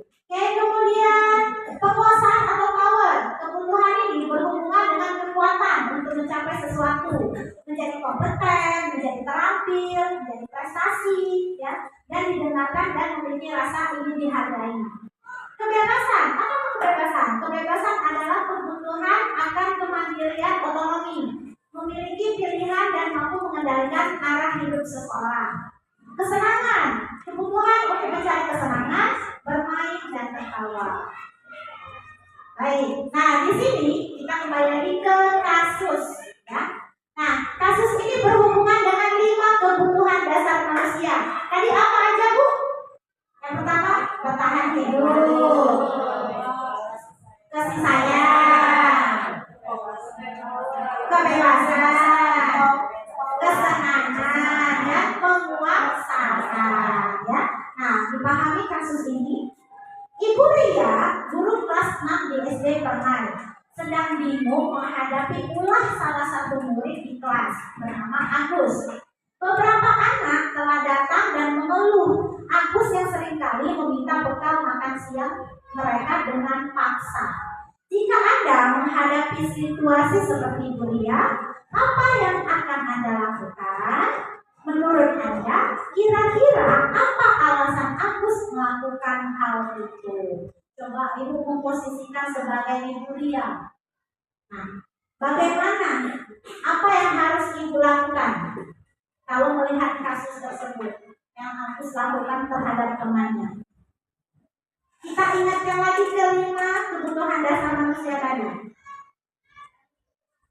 Nah, kenapa kira-kira? Ada yang bisa menjawab? Mencoba? Apa-apa? Kita coba sama-sama Ibu. Boleh? Ibu Diana? Silakan Ibu Diana. Kalau dari kasus ini, misalnya saya yang menjadi kuliah, kalau yang pertama saya lakukan itu pastinya akan ambil alih saya dulu. Saya cari tahu dulu kenapa dia selalu meminta makanan temannya secara paksa. Bisa jadi pertama tadi kan kebutuhan hidupnya. Bisa jadi dia tidak punya uang, ataupun misalnya dia di rumah itu makanannya itu saja. Bisa jadi dia tertarik dengan bekal yang lain. Terus lagi bisa jadi juga karena dia mencari perhatian. Mungkin saja dengan hal itu jadikan gurunya tuh bisa fokus ke dia. Jadi bisa dengan cara seperti itu. Jadi itu sih Bu yang pertama saya lakukan. Kalau misalnya saya ada di posisi Ibu ya. Oke, terima kasih, tepuk tangan dulu untuk Ibu Diana. Nah, tadi sudah sekalian dijawab sepertinya. Kira-kira apa alasan Agus melakukan hal itu? Kata Ibu Diana, mungkin makanan di rumah membosankan, mungkin juga dia ingin mencari perhatian. Nah, ya, jawaban di sini akan terjawab setelah Ibu lihat ini. Nah, semuanya terjawab dari 5 kebutuhan dasar. Yang pertama itu survival atau bertahan hidup, ya. Agus lapar, orang tua tidak membawakan bekal makan siang. Bisa jadi karena dia lapar, karena dia ingin bertahan hidup, maka dia mau mengambil makanan temannya. Kemudian love atau belonging, di situ rasa kasih sayang. Teman Agus memperhatikan Agus karena Agus tadi itu membuatnya terlihat lapar, jadi akhirnya diberinya makanan. Kemudian ada power itu penguasaan. Nah, Agus merasa hebat karena temannya menjadi takut dan menuruti keinginannya. Kan diminta secara paksa tadi ya. Oke. Keempat, freedom atau kebebasan, di mana Agus merasa bosan dengan bekal yang dibawakan orang tuanya karena selalu dibawakan makanan yang itu saja. Jadi dia mau kebebasan seperti itu ya. Kemudian fun atau kesenangan, Agus hanya iseng dan dia menikmati ekspresi temannya yang kesal. Nah, dari kelima kebutuhan dasar ini, kira-kira yang lebih dominan itu yang mana? Yang lebih dominan yang terjadi pada kasus Ibu Ria dan Agus. Yang mana? 1, 2, 3. Ada lagi? 1, 2, 3 Ibu Neti. Ada lagi? 1 dan 3 Ibu Ayu. 1, 3, 4. Oke. 4. Oke, kita terima ya. Semua jawabannya memang benar, tetapi pasti ada yang dominan. Tadi kan ada kalimat dia meminta makanan dengan secara paksa. Ya, jelas itu sudah nomor 3. Ya, Agus merasa hebat karena temannya menjadi takut dan menuruti keinginannya. Iya kan? Dia memaksa, jadi dia senang nih. Pokoknya aku paksa nih, pokoknya aku hebat sudah bisa meminta makanan teman saya. Kemudian ada bisa jadi freedom juga, ya kebebasan, 4. Karena dia mungkin bosan dengan makanan yang dibawakan ibunya itu saja. Akhirnya dia mencoba dengan makanan yang dimiliki oleh temannya. Oke ya, semua jawabannya benar, luar biasa. Lanjut. Nah, di sini materi kelima, posisi kontrol guru. Ada 5 posisi kontrol guru. Yang pertama itu penghukum, pembuat rasa bersalah, teman, pemantau, dan manajer. Nah, oke. Penghukum adalah seorang penghukum bisa menggunakan hukuman fisik maupun verbal. Guru yang menjalankan posisi penghukum senantiasa mengatakan bahwa sekolah memerlukan sistem atau alat yang dapat lebih menekankan para siswa lebih lagi. Biasanya perkataan yang keluar pada guru pada saat menghukum, 1. Patuhi peraturan saya atau awas. Kedua, kamu selalu salah, kamu selalu saja salah. Itu kan menghukum. Ketiga, pasti selalu kamu yang terakhir tugas. Itu adalah menghukum ibu-ibu. Karena kita sedang menghardik, ya, karena kita tahu dulu apa sih penyebabnya. Nah, kemudian lanjut. Ada posisi pembuat rasa bersalah. Pada posisi ini biasanya guru akan bersuara lebih lembut. Pembuat rasa bersalah akan menggunakan keheningan yang merasa orang lain merasa tidak nyaman, bersalah atau rendah diri. Biasanya perkataan yang keluar dari guru itu apa? Ibu sangat kecewa sekali dengan kamu. Nah, akhirnya anak akan merasa, apa gara-gara aku ya ibu menjadi kecewa. Nanti dia merasa bersalah, akhirnya rendah diri. Kemudian gimana coba kalau orang tua kamu tahu kamu berbuat seperti itu? Nah, itu sudah termasuk pembuatan rasa bersalah. Jadi anak itu terasa terintimidasi ya dengan perkataan yang keluar dari mulut kita. Berikutnya teman. Guru pada posisi ini tidak akan menyakiti murid, namun akan tetap berupaya mengontrol murid melalui persuasi. Posisi teman pada guru bisa berdampak negatif, namun juga ada positif. Positif di sini akan terjadi hubungan baik antara guru dan murid. Guru akan menggunakan baik atau humor untuk mempengaruhi seseorang. Namun ada juga negatifnya. Bila suatu saat guru tidak membantu murid, maka murid akan merasa kecewa. Ya, nah biasanya perkataan yang muncul dari guru, ayo bantulah ibu demi ibu ya. Ayolah nak kerjakan demi ibu, nanti ibu kena marah kepala sekolah. Nah, itu adalah bentuk dari posisi kontrol sebagai teman, ya. Lanjut, yang keempat, posisi kontrol sebagai pemantau. Memantau berarti mengawasi. Pada saat ini, guru mengawasi, guru bertanggung jawab atas perilaku murid yang diawasi. Posisi pemantau berdasarkan pada peraturan dan konsekuensi. Jadi pertanyaan yang keluar biasanya pada posisi pemantau itu, apa yang telah kamu lakukan? Peraturannya apa? Sanksi atau konsekuensi apa yang kamu terima? Nah, sepertinya jarang kita lakukan ya, posisi pemantau ini. Kemudian yang terakhir adalah posisi manajer. Manajer adalah posisi di mana guru berbuat sesuatu bersama murid, mempersilahkan murid untuk bertanggung jawab atas perilakunya, mendukung murid agar dapat menemukan solusi atas permasalahannya sendiri. Biasanya perkataan apa yang muncul pada guru? Apa yang kita yakini? Kembali lagi ke keyakinan kelas. Kemudian, jika kamu meyakininya, apakah kamu bersedia memperbaikinya? Apa rencananya untuk memperbaiki hal ini? Nah, jadi kita tuh lebih banyak bertanya, menyadarkan dia supaya apa yang dia lakukan itu memang salah dan kita meluruskan jalan yang benar dan memberikan solusi. Nah, ini dia ya tabel tentang penghukum, pembahasan bersalah, teman, pemantau, dan manajer. Oke. Sebelum ke situ, saya mau tanya nih, ibu-ibu di sini semua, posisi kontrol apa yang sudah ibu lakukan di dalam kelas? Kira-kira posisi kontrol apa? Tidak apa-apa ibu-ibu, sejujurnya saja. Ya. Siapa? Siapa yang mau jawab? Oke, boleh. Ibu Neti boleh. Ibu Neti apa Bu Neti? Penghukum dan teman. Penghukum dan teman. Oke, ada yang lain lagi? Posisi kontrol apa yang ibu sudah lakukan selama di kelas? Boleh Bu Yayu.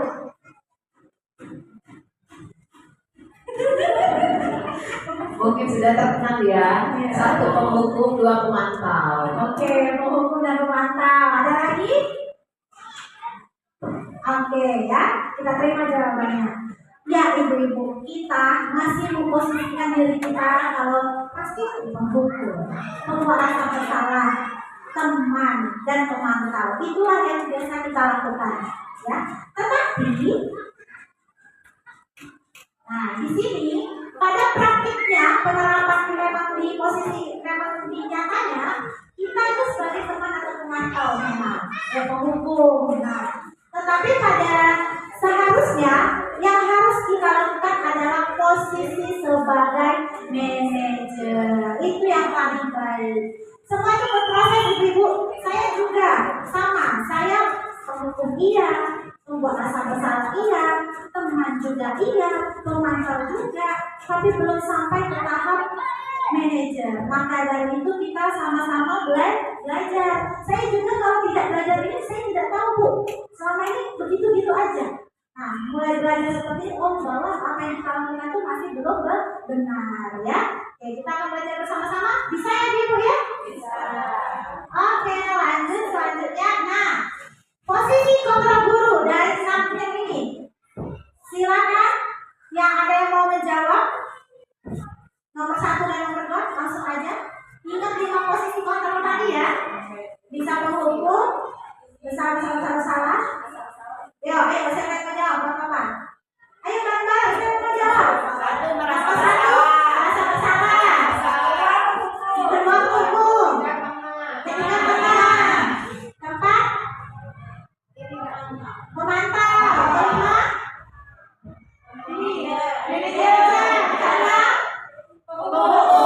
Kelima wow, luar biasa. Kita lihat jawabannya ya. Nah, jawabannya sejauh ini ibu-ibu sudah paham ya bahwa posisi kontrol itu yang bagaimana. Luar biasa. Baru sebentar belajar udah kasus ya. Nah, ibu-ibu di sini ada kasus 1 ya. Kasus ini berhubungan dengan posisi kontrol guru tadi ya. Nah, diperhatikan pada hari Senin Pak Harun tidak masuk sekolah. Pak Harun merupakan guru matematika. Saat itu Bu Wati menggantikan Pak Harun. Bu Wati baru 1 tahun menjadi guru SMP. Beberapa murid perempuan, Vivi dan Natali, mengetahui hal ini dan mulai menggunakan kesempatan dan bersikap seenaknya. Tertawa dan tidak mengindahkan kehadiran Bu Wati. Bu Wati mencoba menyapa Vivi dan Natali dengan ramah sambil mengingatkan untuk tetap fokus pada tugasnya. Ayolah, tugasnya dikerjakan. Nanti ibu ditegur bapak kepala sekolah kalau kalian tidak mengerjakan tugas. Tolong bantu ibu ya. Namun, Vivi dan Natali malah jadi ketawa. Ah, ibu, santai bu. Mereka tetap tidak mengerjakan tugas dan malah mengobrol. Nah, di sini ada pertanyaan. Posisi kontrol apa yang telah dipraktikkan oleh Ibu Wati? Hal-hal apa saja yang dilakukan sehingga Anda berkesimpulan demikian? Jadi kira-kira posisi kontrol apa yang dilakukan Ibu Wati? Apa? Teman. Coba siapa bisa berikan alasan kenapa disebut teman? Dari teks cerita itu tentunya Ibu pasti tahu. Di mana letak? Boleh Ibu Nani silakan jawab. Posisi kontrolnya dulu disebut.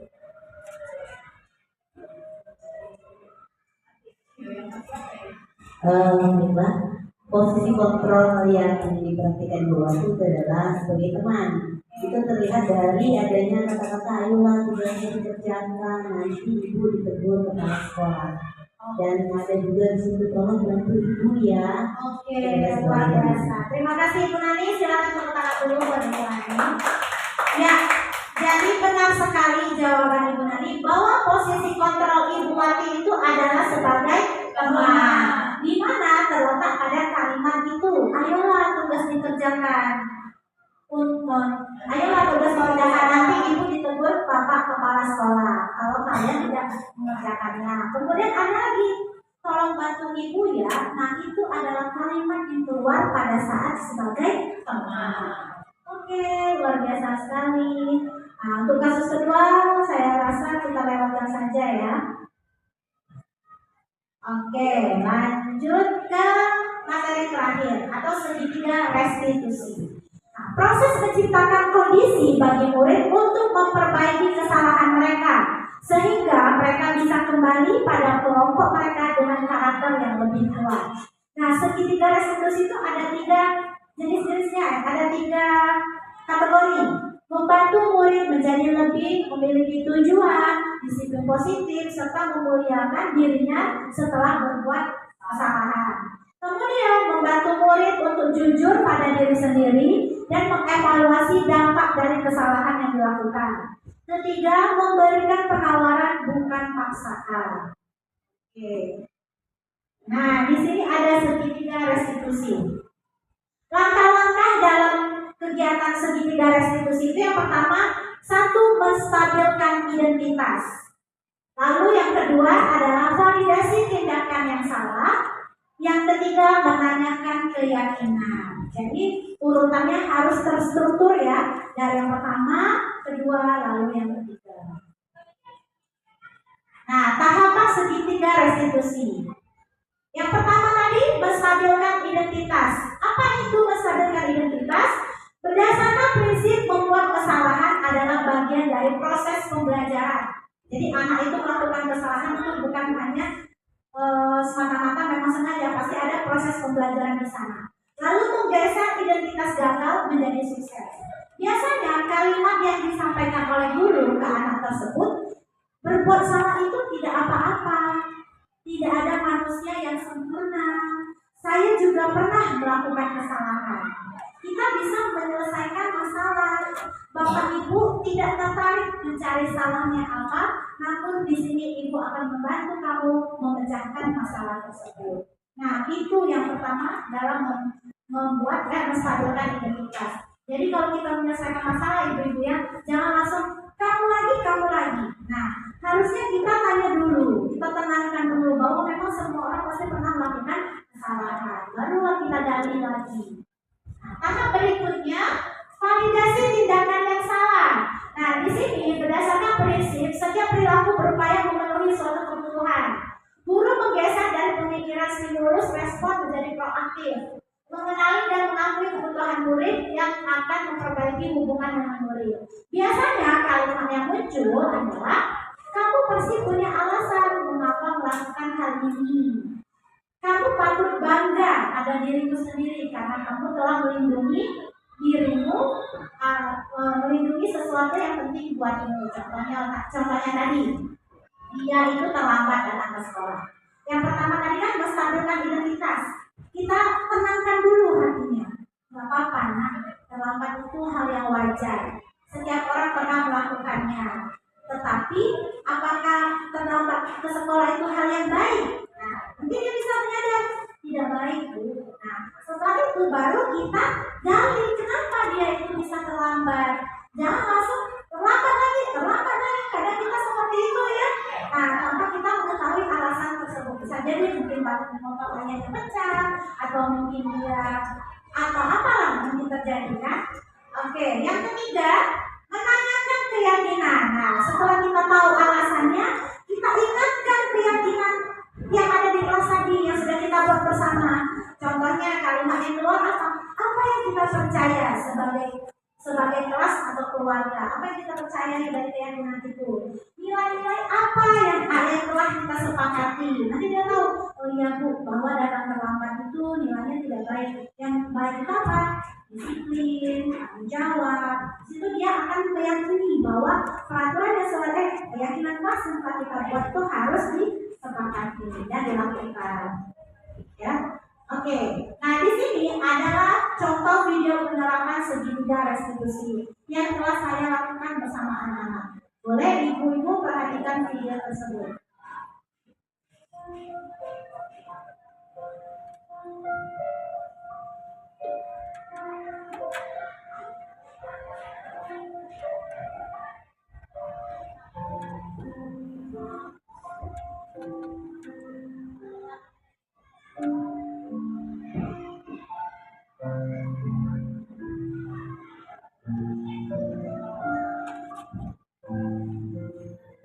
Kasusnya ya, Miftahul sering datang terlambat ke sekolah sehingga ia tertinggal belajar.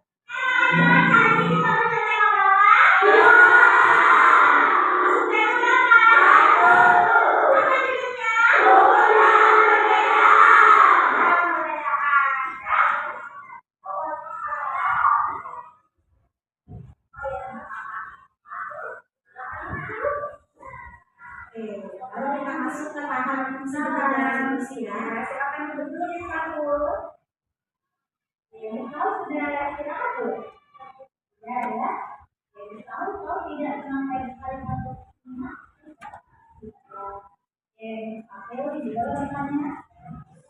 Aku datang dari rumah sekolah ke sekolah. Kalau sekolah itu maksudnya keberangkatannya.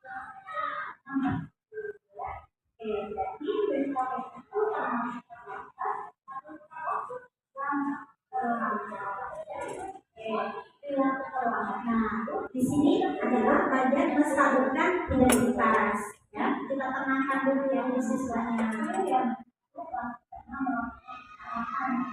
Ya, di sini dipakai dengan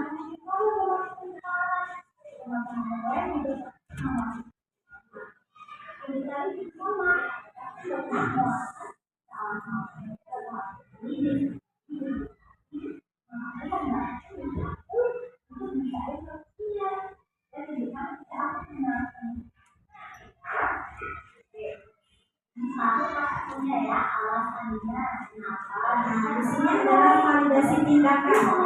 Jadi kita tanyakan alasannya kenapa dia bisa terlambat. Jadi main handphone, ada orang,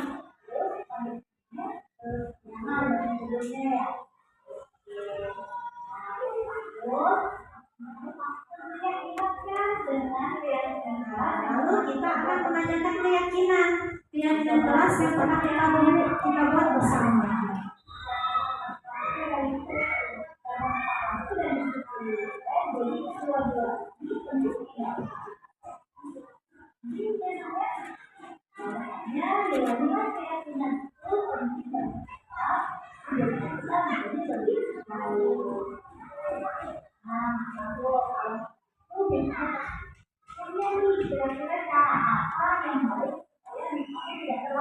Kemudian kita mencari solusinya, biarkan anak untuk berpendapat sendiri. Jadi jangan kita arahkan dulu.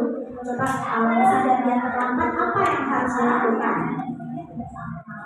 Kemudian memberikan arahan ya, supaya tidak terlambat lagi. Lalu kita ingatkan, agar dia tahu mulai kapan dia akan melakukan hal tersebut. Saya harus jadi lebih baik lagi.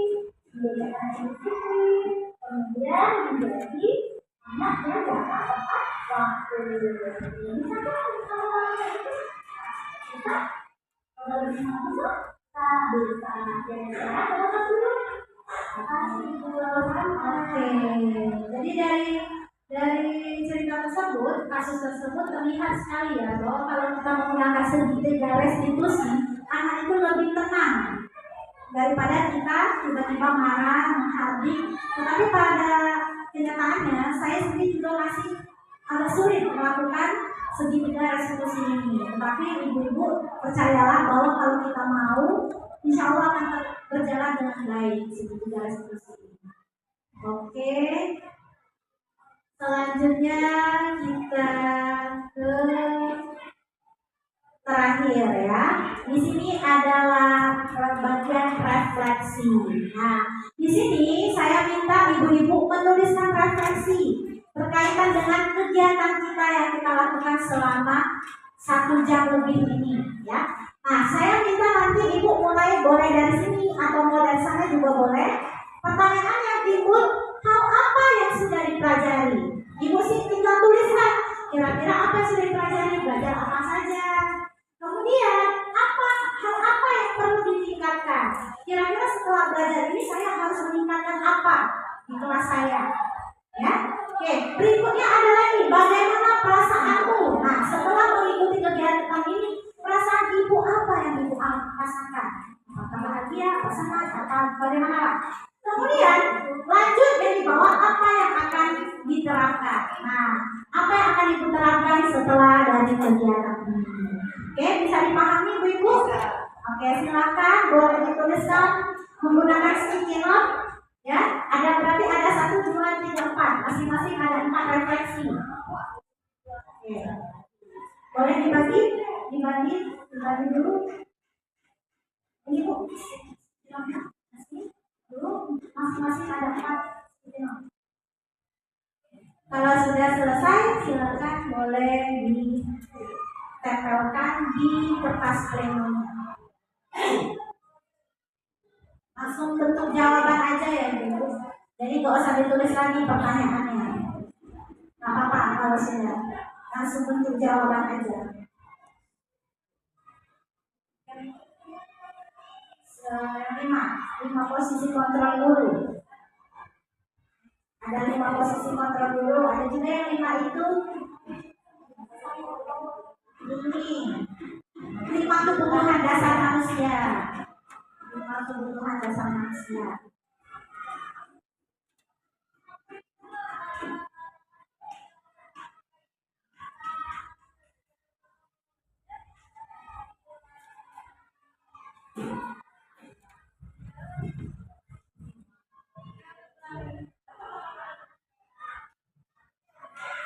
Oke, kalau sudah silakan boleh ditempelkan di kertas pleno hasil refleksi kegiatan kita pada pagi hari ini.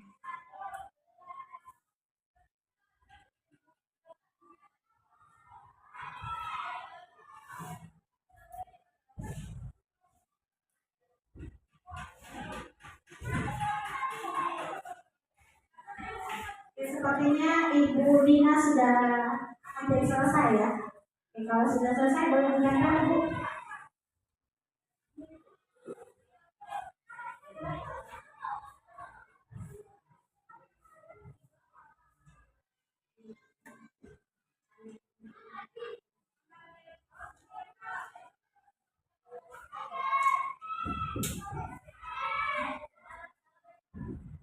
Oke, kalau sudah silakan boleh ditempel Ibu.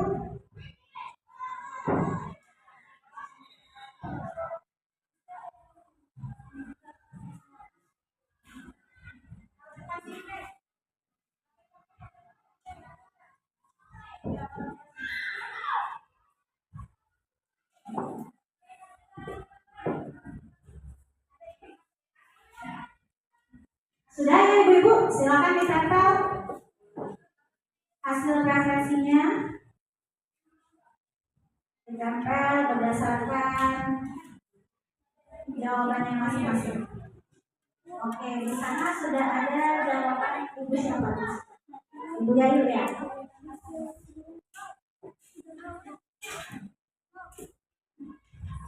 Bagaimana perasaanmu? Senang karena mendapatkan pembelajaran baru. Oke. Apa yang akan diterapkan menjadi guru yang memiliki kemampuan manajerial? Oke. Lalu apa yang perlu diterapkan? Saya akan menerapkan memposisikan diri sebagai teman dan manajer bagi setiap siswa. Oke. Dan menerapkan segitiga restitusi.